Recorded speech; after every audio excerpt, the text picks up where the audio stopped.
देख रहे TV7 भारत में हूं आपके साथ ऋतिका आवाना।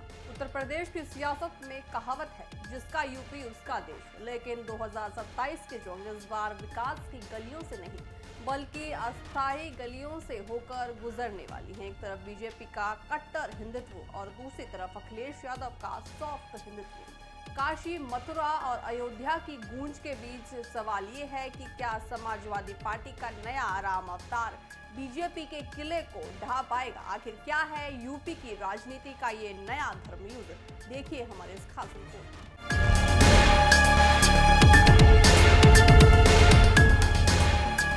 उत्तर प्रदेश की राजनीति में अब साइकिल भक्ति के मार्ग पर निकल पड़ी है। कभी पीडीए यानी पिछड़ा, दलित और अल्पसंख्यक के नारे से 2024 में कमाल करने वाले अखिलेश यादव अब 2027 के लिए सॉफ्ट हिंदुत्व का चोला ओढ़ रहे हैं। रावा के मंदिर में रामलला की मूर्ति की स्थापना और संगम में डुबकी इसी बदलती हुई रणनीति का हिस्सा है। लेकिन अखिलेश की राह इतनी आसान नहीं होने वाली है। बीजेपी ने अपनी घेराबंदी तेज कर दी है। कट्टर हिंदुत्व के एजेंडे के साथ बीजेपी अब अखिलेश से सीधा सवाल कर रही है कि क्या वे काशी और मथुरा के मुद्दे पर हिंदू समाज के साथ खड़े होंगे।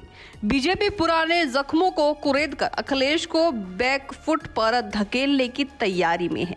यूपी का इतिहास गवाह है कि यहाँ विकास से ज्यादा संवेदनशील मुद्दे चुनाव जिताते हैं। 2007 में मायावती का सोशल इंजीनियरिंग और 2012 में अखिलेश का उम्मीदों का रथ कामयाब रहा। लेकिन 2017 के बाद से बीजेपी के हिंदुत्व और बुलडोजर बाबा की छवि ने सारे समीकरण ध्वस्त कर दिए। अखिलेश जानते हैं कि बिना ओबीसी वोटरों के वो 2027 में नहीं जीत सकते।